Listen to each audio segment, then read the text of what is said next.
नमस्कार साथियों, कुरुक्षेत्र भूमि न्यूज में आपका स्वागत है। कुरुक्षेत्र भूमि न्यूज आज एक चर्चा करने जा रहा है। वो चर्चा क्या है? उन प्रवासियों को लेकर हम एक जन संदेश भारत सरकार तक पहुंचाना चाहते हैं।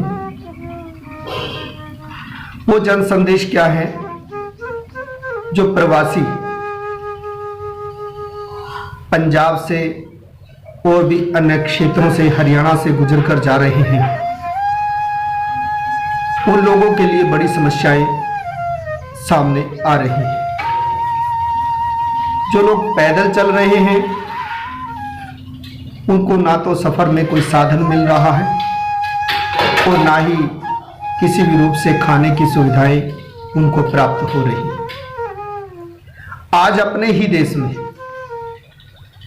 बेगाने से हो गए गरीबों के हालात आप अंदाजा लगा सकते हैं। गरीब चिल्ला रहा है, रो रहा है। उनको अपने घर तक पहुंचने के लिए सरकार के द्वारा कोई साधन भी अभी तक नहीं दिया जा रहा। अंबाला रेलवे स्टेशन से बात की जाए, गरीब मजदूर जो काम की तलाश में दूसरे क्षेत्रों में आए हुए हैं, वो वहां पर भूखे बैठे। जब मैं वहां पर गया तो मैंने देखा ये एक चिंता का विषय है। हरियाणा प्रदेश के सबसे ईमानदार और सबसे लोकप्रिय नेता माननीय अनिल विज जी गृह मंत्री हैं हरियाणा सरकार में। उनके ही क्षेत्र में देखा गया है कि उन गरीब व्यक्तियों को रोटी भी नसीब नहीं हो रही। ये बड़ा आश्चर्यचकित कर देने वाला दृश्य है। गरीब चिल्ला चिल्ला कर कह रहा है, या हमें रोटी दो या हमें जहर दो। साथियों, मैं एक बात कहना चाहता हूं। हरियाणा प्रदेश की बात करें या केंद्र सरकार की बात करें, जब देश लॉकडाउन हुआ तो बड़ी समस्याओं का सामना करना पड़ा। देश के माननीय प्रधानमंत्री जी ने ये निर्णय लेना चाहिए था कि जो जहां पर है उसको वहीं पर ही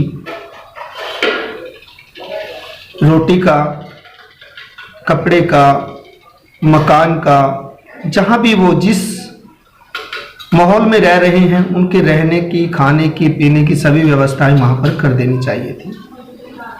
दूसरी बात करें, संस्थाएं जितना भी दान पात्र करना चाहती थी उन्होंने सिर्फ राष्ट्रीय कोष में ही करना चाहिए और सरकार निर्णय ले कि जिन परिवारों के पास भोजन नहीं है उनके खाते में पैसा डाले, या कोई दुकान जो है वो निश्चित कर दे कि वहां से अपना राशन जितना परिवार की जरूरत है वो ले आओ। ऐसा कुछ कर देना चाहिए था। दुकानें निश्चित कर देनी चाहिए थी कि गरीब को जितना राशन चाहिए पर यूनिट के हिसाब से जो भी वो डिक्लेयर करती सरकार, उस हिसाब से। बात की जाए बीपीएल राशन कार्डों की या राशन जो सरकारी दुकान से मिलता है, उसमें एक महीने का राशन एक व्यक्ति को 5 किलो गेहूं मिलती है। 5 किलो में एक महीना नहीं चलता।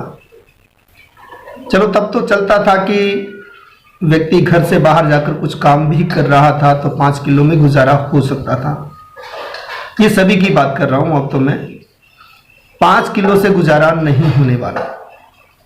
एक व्यक्ति महीने में कम से कम डेली की अगर बात की जाए, आप अंदाजा लगा सकते हैं एक व्यक्ति का खर्च क्या होगा खाने का। 5 व्यक्तियों को अगर खाने की बात की जाए, 1 किलो चावल, पाया दाल, कुछ उसमें बनाने के लिए सामग्री, इन चीज़ों की जरूरत पड़ सकती है। अगर 2 रोटी की एवरेज लगाई जाए उससे भी आप अंदाजा लगा सकते हैं 5 किलो में एक महीने का गुजारा नहीं होता। तो उस हिसाब से जो दानवीर हैं, दान करने वाले हैं, वो हरियाणा सरकार या केंद्र सरकार के कोष में दान करें, क्योंकि वो पहले बनाएंगे, फिर पहले अनाज को इकट्ठा करेंगे, फिर उसको बनाएंगे, फिर पैकिंग करेंगे, फिर वो जनता तक कब तक पहुंचेगा कोई अंदाजा नहीं।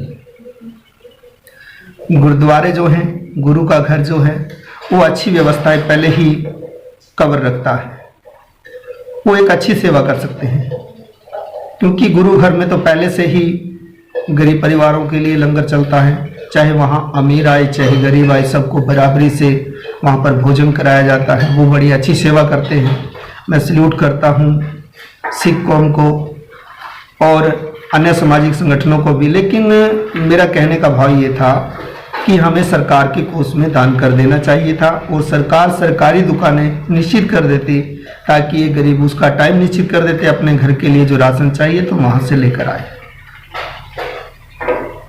तो ऐसी व्यवस्था मैं चाहता था, और मेरी अपील है सरकार से कि इसकी ओर जरूर ध्यान दें। लॉकडाउन का पता नहीं कब तक चल सकता है, कोई अंदाज़ा नहीं है, और घर में बैठ के गरीब परिवार क्या काम करें, उस पर भी थोड़ा गहनता से सरकार ध्यान आकर्षित करे, क्योंकि कोई गरीब नहीं चाहता कि वो सरकार पर बोझ बनकर रहे या सरकार उनको ऐसे ही खाना खिलाती रहे, ऐसा कोई नहीं चाहता। हम राष्ट्र के लिए काम करना चाहते हैं, राष्ट्र के लिए चलना चाहते हैं और देश हित में काम करना चाहते हैं। तो मेरी आप लोगों से प्रार्थना है कि हमारी ये सोच है कि माननीय प्रधानमंत्री जी इस विषय पे जरूर गहनता से विचार करें, और इन गरीब परिवारों का जो प्रवासी हैं इनका भी ध्यान वैसे तो रखा जा रहा है, लेकिन शायद कहीं ना कहीं चूक हो रही है। तो मेरी अपील है अपने देश के प्रधानमंत्री से, हर राज्य के राज्यपाल से, हर राज्य के मुख्यमंत्री जी से, कि इन प्रवासियों का ध्यान जरूर करें। और आप अच्छा कार्य भी कर रहे हैं, सराहनीय है, राष्ट्रहित में कार्य हो रहा है, और कहीं भी द्वेष भावना कोई व्यक्ति ना फैलाए, क्योंकि हमें सिर्फ अपने इस महामारी से जुड़ना है, सबने मिलकर इससे टकराना है और सबने इस पर विजय प्राप्त करनी है। तो जय हिंद, जय भारत।